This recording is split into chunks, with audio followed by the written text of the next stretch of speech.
Good morning dear students. जैसा कि कल हमने पढ़ा था कि जो मेंडलवात के विचलन थे, जैसे कि आपके लेथर जीन के बारे में पढ़ा था, पोलीजीन के बारे में पढ़ा था, इसके अलावा पेलियोट्रोपी के बारे में पढ़ा था। आज का जो हमारा नेक्स्ट टॉपिक चलेगा वो है सेक्स डिटर्मिनेशन इन ह्यूमन, यानी मानव में लिंग निर्धारण के बारे में। तो यहाँ पे देखो कि मानव में लिंग निर्धारण किस प्रकार से होता है, ठीक है, अर्थात किस प्रकार से मेल और फीमेल संतति बनती है, उसके बारे में यहाँ पे हम चर्चा करते हैं। सबसे पहली बात है कि जो ह्यूमन बॉडी होती है उसके अंदर क्रोमोसोमों की संख्या। तो यहाँ पे बात करते हैं कि 46 क्रोमोसोम ह्यूमन बॉडी में पाए जाते हैं, अर्थात 46 गुणसूत्र पाए जाते हैं। जो ये 46 क्रोमोसोम पाए जाते हैं, ठीक है, इन्हें या आप ऐसे भी बोल सकते हो, यानी 23 जोड़ी गुणसूत्र। अब यहाँ पे जो ह्यूमन बॉडी में जो 23 जोड़ी यानी 46 क्रोमोसोम पाए जाते हैं, इनमें जो 22 जोड़ी गुणसूत्र होते हैं वो ऐसे गुणसूत्र होते हैं जो क्या करते हैं, कायिक लक्षणों का निर्धारण करते हैं। 23 जोड़ी गुणसूत्रों में 22 जोड़ी गुणसूत्र क्या होते हैं, कायिक लक्षणों का निर्धारण करते हैं, ठीक है। इसके अलावा जो एक जोड़ी गुणसूत्र होता है, एक जोड़ी गुणसूत्र होते हैं वो क्या करते हैं, लिंग निर्धारण का कार्य करते हैं, ठीक है। तो इसी के संबंध में हम यहाँ पे चर्चा करते हैं कि सबसे पहली चीज है कि मानव के अंदर टोटल क्रोमोसोम की संख्या कितनी होती है, 46, यानी ये कह सकते हो कि द्विगुणित अवस्था में ये 23 जोड़ी गुणसूत्र पाए जाते हैं। इसके अलावा दूसरी बात है कि जो इन 23 जोड़ी गुणसूत्रों में से जो 22 जोड़ी गुणसूत्र होते हैं वो कायिक लक्षणों का निर्धारण करते हैं, ठीक है। इसके अलावा जो एक जोड़ी गुणसूत्र होते हैं वो क्या करते हैं, लिंग निर्धारण करते हैं। तो यहाँ पे जो 22 जोड़ी गुणसूत्र जो कायिक लक्षणों का निर्धारण करते हैं उन्हें बोलते हैं ऑटोसोम। इन्हें क्या बोलते हैं, ऑटोसोम्स, अर्थात कायिक गुणसूत्र कहते हैं। जो एक जोड़ी गुणसूत्र जो लिंग का निर्धारण करते हैं उन्हें बोलते हैं एलोसोम्स, ठीक है। तो यहाँ पे ये बात याद रख लेना कि जो 22 जोड़ी गुणसूत्र होंगे उन्हें तो ऑटोसोम्स कहते हैं और जो एक जोड़ी गुणसूत्र होगा उन्हें एलोसोम्स कहते हैं। आगे की बात आती है कि जो ये 22 जोड़ी गुणसूत्र होते हैं, ये 22 जोड़ी गुणसूत्र मेल और फीमेल दोनों में क्या होते हैं, इक्वल होते हैं। ये बात भी याद रख लेना कि जो 22 जोड़ी गुणसूत्र जो कायिक लक्षणों का निर्धारण करते हैं वो नर और मादा दोनों में क्या होते हैं, समान होते हैं। इसके अलावा जो एक जोड़ी गुणसूत्र जिन्हें एलोसोम्स कहते हैं, ये नर और मादा दोनों में डिफरेंट टाइप के होते हैं। जैसे कि बात की जाए कि फीमेल के अंदर जो एक जोड़ी एलोसोम होता है वो क्या होते हैं, अक्ष होते हैं, ठीक है। इसके अलावा जो मेल होता है उसके अंदर जो एक जोड़ी एलोसोम्स होते हैं वो क्या होते हैं, अक्सवाई होते हैं, ठीक है ना। तो यहाँ पे इन्हीं के बारे में चर्चा करते हैं कि किस प्रकार से ये क्रोमोसोम संतति में स्थानांतरित होते हैं और उत्पन्न होने वाली संतति मेल होगी या फीमेल होगी, ठीक है।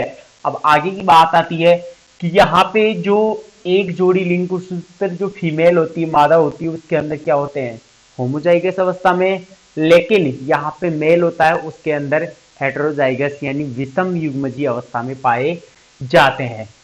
दूसरी बात है कि जो वाई क्रोमोसोम होता है, वाई क्रोमोसोम हमेशा एक्स क्रोमोसोम से क्या होता है, छोटा होता है। वाई क्रोमोसोम क्या होता है, एक्स क्रोमोसोम से छोटा होता है, ठीक है। इसके अलावा जो जो मेल के अंदर जो स्पर्म बनते हैं, मेल के अंदर जो स्पर्म बनते हैं उनमें से 50% स्पर्म होते हैं वो एक्स क्रोमोसोम युक्त होते हैं, अर्थात जो 50% स्पर्म होंगे उनके अंदर पे क्या पाए जाएंगे, एक्स क्रोमोसोम पाए जाते हैं। इसके अलावा जो 50% स्पर्म होंगे उनके अंदर क्या पाया जाएगा, वाई क्रोमोसोम पाया जाता है, ठीक है ना। तो ये कह सकते हैं कि जो मेल होता है, जो नर होता है, उसके अंदर जो बनने वाले जो क्रोमोसोम होते हैं, जो स्पर्म होते हैं, उन स्पर्मों के अंदर 50% स्पर्म में तो क्या पाया जाता है, एक्स क्रोमोसोम पाया जाता है, और 50% जो स्पर्म होते हैं उनके अंदर क्या पाया जाता है, वाई क्रोमोसोम पाया जाता है। इसके अलावा जो फीमेल होती है, फीमेल के अंदर जो बनने वाले जो ओवम होते हैं, फीमेल में बनने वाले जो ओवम होते हैं उनके अंदर टोटली जो सभी प्रकार के जो ओवम होते हैं उनमें क्या पाए जाते हैं, एक्स क्रोमोसोम पाए जाते हैं। क्योंकि यहाँ पे जो एलोसोम्स है वो क्या है, होमोजाइगस अवस्था में, समयुग्मजीय अवस्था में। तो यहाँ पे जो सभी जो ओम होंगे वो कैसे होंगे, एक्स क्रोमोसोम युक्त होते हैं। तो आगे की बात है कि कोई संतति मेल होगी या फीमेल होगी, इसका उत्तरदायित्व किस पर निर्भर होता है, स्पर्म पे। अर्थात जब मान लीजिए कि मेल का जो एक्स क्रोमोसोम युक्त स्पर्म होता है, जैसे कि यहाँ पे मान लीजिए कि मेल का एक्स क्रोमोसोम युक्त जो स्पर्म, और फीमेल का तो क्या है, ओम कैसा रहेगा, एक्स क्रोमोसोम युक्त ही रहेगा। क्योंकि यहाँ पे आपको पता है कि जो फीमेल होती है उसके अंदर जो टोटल जो ओम होते हैं वो एक्स क्रोमोसोम युक्त ही होते हैं। तो यहाँ पे मेल का जो एक्स क्रोमोसोम युक्त स्पर्म और फीमेल का एक्स क्रोमोसोम युक्त ओम फर्टिलाइजेशन करते हैं, जो तो संतति में जो कोड बनता है वो क्या बनता है, एक्स एक्स, अर्थात उत्पन्न होने वाली संतति क्या होगी, फीमेल होती है। तो कुल मिलाकर के उत्पन्न होने वाली जो संतति मेल होगी या फीमेल होगी, ये किस पर डिपेंड करता है, हमेशा ये डिपेंड करता है मेल के क्रोमोसोम पर डिपेंड करता है। अब इसी तरीके से मान लीजिए कि मेल का वाई क्रोमोसोम और फीमेल का एक्स क्रोमोसोम, इन दोनों के मध्य जब फर्टिलाइजेशन होता है तो उत्पन्न होने वाली जो संतति होगी वो क्या होती है, हमेशा मेल, अर्थात नर संतति उत्पन्न होती है। ठीक है ना। तो इसको मैं एक आरेख के द्वारा समझाता हूं।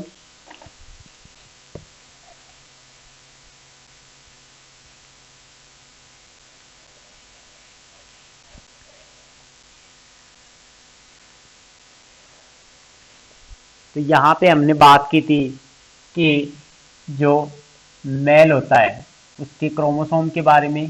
तो यहाँ पे मेल के जो 22 या सॉरी 44 जो क्रोमोसोम यानी 22 पेयर्स जोड़ी होते हैं वो आपके ऑटोसोम्स है। और एक बात याद रख लेना, मेल और फीमेल में दोनों में जो 44 क्रोमोसोम यानी जो 22 जोड़ी क्रोमोसोम होते हैं वो क्या होते हैं, समान होते हैं। केवल एक जोड़ी क्या होता है, भिन्न भिन्न प्रकार का होता है। ठीक है ना।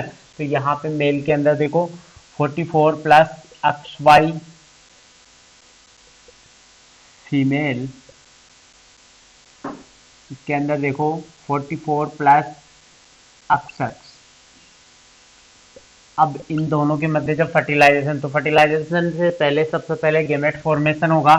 तो यहाँ पे जो मैंने अभी बताया था कि मेल के अंदर जो स्पर्म फॉर्मेशन होगा उनके अंदर 50% स्पर्म क्या होते हैं, एक्स क्रोमोसोम युक्त, और 50% जो स्पर्म होंगे वो क्या होंगे, वाई क्रोमोसोम युक्त होते हैं। तो यहाँ पे 22 प्लस एक्स, दूसरे गैमेट में 22 प्लस वाई। इसी तरीके से फीमेल के अंदर 22 प्लस एक्स, 22 प्लस एक्स। अब यहाँ पे ये बात याद रख लेना कि फीमेल से जो बनने वाले जो ओम होते हैं वो सभी कैसे होंगे, एक्स क्रोमोसोम युक्त होते हैं। ठीक है। अब इन गैमेट्स के अंदर ये जो आपके क्या है, गैमेट्स, इन गैमेट्स के अंदर क्या होता है, फर्टिलाइजेशन होता है। ठीक है। और फर्टिलाइजेशन होने पर जो संततियाँ बनती है उनमें क्या संभावना रहती है, तो जैसे कि जब मान लीजिए कि मेल का फीमेल के ओम से, यानी मेल का स्पर्म फीमेल के ओम से फर्टिलाइजेशन करता है। ठीक है। तो यहाँ पे जो संतति होगी उसमें 44 प्लस एक्स, इसी प्रकार से ये फीमेल के दूसरे एक्स क्रोमोसोम युक्त गैमेट से फर्टिलाइजेशन करता है, तब 44 प्लस एक्स। इसी तरीके से मेल का जो वाई क्रोमोसोम युक्त स्पर्म है फीमेल के एक्स क्रोमोसोम युक्त ओम से फर्टिलाइजेशन करता है 44 प्लस एक्स वाई, और लास्ट में 44 प्लस एक्स वाई। ये क्या होती है? जनरेशन, संतति। ठीक है, तो यहाँ पे इस सेक्स डिटर्मिनेशन के द्वारा ये पता चलता है कि 50% फीमेल संतति और 50% ही क्या होती है? मेल संतति उत्पन्न होती है। अर्थात ये कह सकते हैं कि किसी दंपति को पुत्र या पुत्री होगी, इसकी संभावना 50-50% रहती है। अर्थात 50% ये संभावना रह सकती है कि होने वाली जो संतति होती है वो फीमेल होगी, और 50% ये संभावना रह सकती है कि होने वाली संतति क्या होगी? पुत्र होगा। ठीक है, तो इसके बारे में आप अच्छे से ध्यान रख लेना। इस प्रकार से ये आरेख होता है सेक्स डिटर्मिनेशन का, किसके अंदर? ह्यूमन के अंदर। तो टोटल एक बार इसको फिर से रिपीट कर रहा हूँ कि मानव के अंदर क्या होते हैं? टोटल 46 क्रोमोसोम होते हैं, और 46 क्रोमोसोम को ये भी बोल सकते हो आप 23 जोड़ी गुणसूत्र पाए जाते हैं, जिनमें से 22 पेयर्स यानी 44 गुणसूत्र होते हैं नर और मादा, यानी मेल और फीमेल दोनों में क्या होते हैं? समान होते हैं। किंतु जो एक जोड़ी होता है, ठीक है, वो मेल और फीमेल दोनों में भिन्न भिन्न प्रकार का होता है, और जो एक जोड़ी क्रोमोसोम होता है उसे हम क्या कह सकते हैं? यहाँ पे लिंग गुणसूत्र यानी एलोसोम कहते हैं।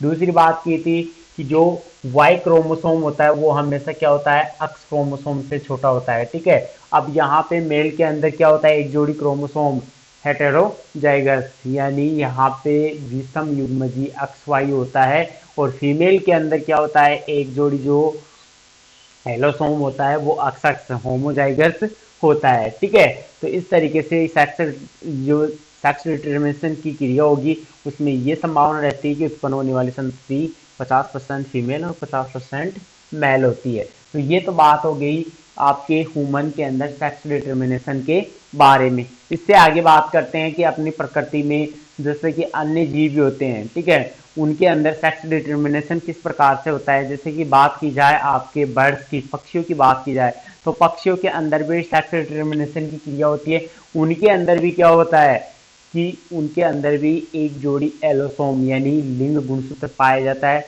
और जो लिंग गुणसूत्र होते हैं उनका मुख्य कार्य क्या होता है? लिंग का निर्धारण करना। ठीक है, तो उसके बारे में भी चर्चा करते हैं। इसके अलावा जो कीट होते हैं, कीटों के अंदर भी सेक्सुअल डिटर्मिनेशन होता है। ठीक है, तो वो किस प्रकार से होता है उसके बारे में देखो यहाँ पे। तो यहाँ पे आगे बात करते हैं आपके पक्षियों के अंदर सेक्स डिटर्मिनेशन के बारे में।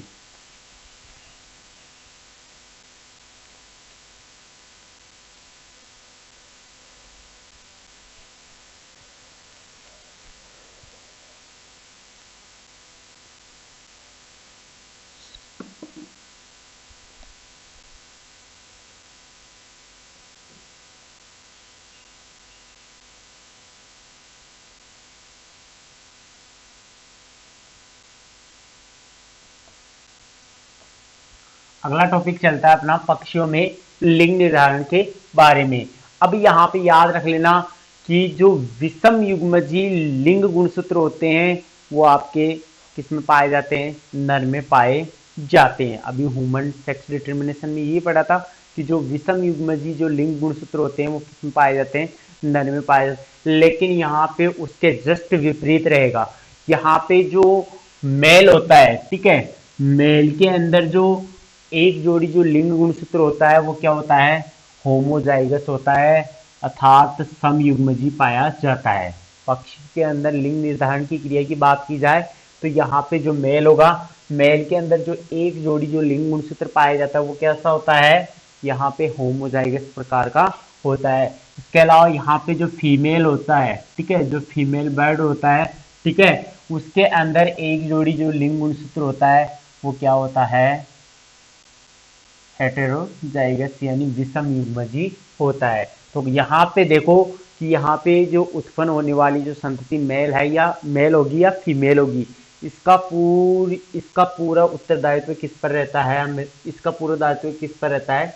फीमेल बर्ड्स के ऊपर, अर्थात मादा पक्षी पर निर्भर करता है कि उत्पन्न होने वाली संतति क्या होगी? नर होगी या मादा होगी। ठीक है, तो यहाँ पे वही बात है, इसमें गैमेट फॉर्मेशन, ठीक है, और इसमें भी गैमेट फॉर्मेशन।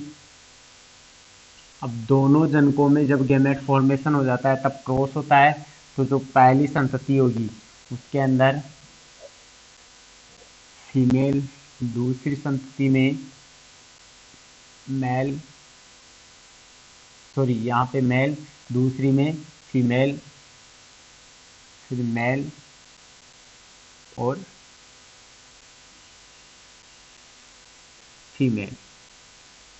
तो यहाँ पे कुल मिलाकर के जो बर्ड्स है उनके अंदर सेक्स डिटर्मिनेशन की बात की जाए तो यहाँ पे मानव के विपरीत प्रकार का इसमें लिंग निर्धारण होता है। कैसे कि जो मेल होता है उसके अंदर तो एक जोड़ी लिंग गुणसूत्र होगा वो समयुग्मजी, और फीमेल के अंदर क्या होता है, एक विषमयुग्मजी होता है। तो कुल मिलाकर के जो उत्पन्न होने वाली संतति मेल होगी या फीमेल होगी ये किस पे डिपेंड करता है, हमेशा जो फीमेल बर्ड्स होता है उस पर ही डिपेंड करता है। ठीक है, इसी तरीके से आपके नॉर्मली कीटों के सेक्स डिटर्मिनेशन के बारे में बात करते हैं।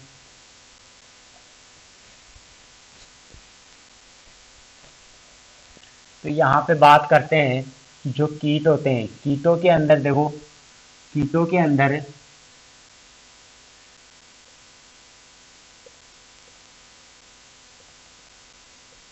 कीटों में लिंग निर्धारण।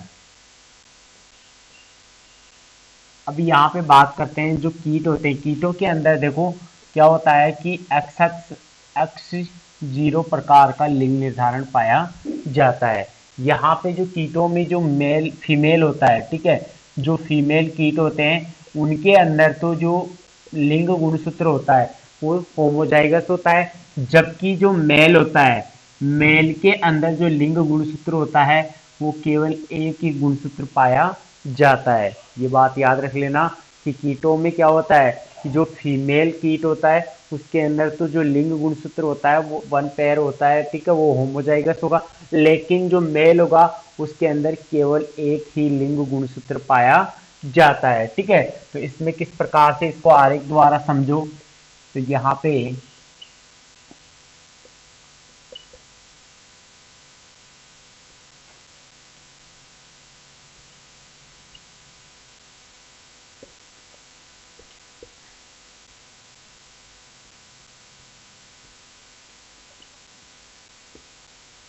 तो यहाँ पे इधर देखो कि किस प्रकार से संततियों में लिंग का निर्धारण होगा।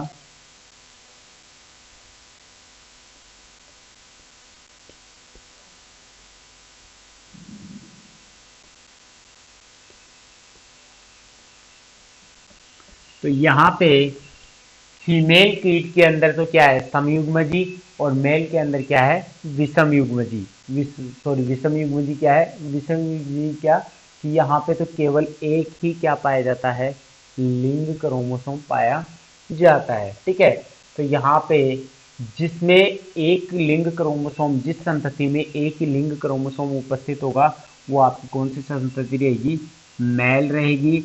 और जिसमें दोनों लिंग क्रोमोसोम पाए जाते हैं होमोजाइगस में अवस्था में वो आपकी कैसे रहेगी, फीमेल संतति रहती है। ठीक है, तो ये आपका एक छोटा सा टॉपिक था जो किसके बारे में है, ये जो टॉपिक है वो आपके सेक्स डिटर्मिनेशन के बारे में है। ठीक है, यहाँ पे आपके सिलेबस में केवल ह्यूमन के अंदर ही सेक्स डिटर्मिनेशन दिया हुआ, लेकिन यहाँ पे नॉर्मली जानकारी के लिए ये भी पता होना चाहिए कि हमेशा मानव के अंदर XY प्रकार का, ठीक है, कि पक्षियों के अंदर ZW प्रकार का, और आपके कीटों के अंदर X0 प्रकार का लिंग निर्धारण पाया जाता है।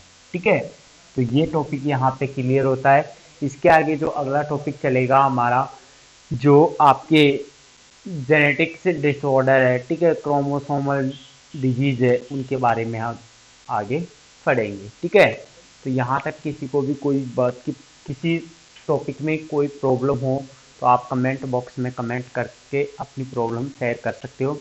इसके साथ ही हमारे इस चैनल को सब्सक्राइब करें, लाइक करें। Thank you.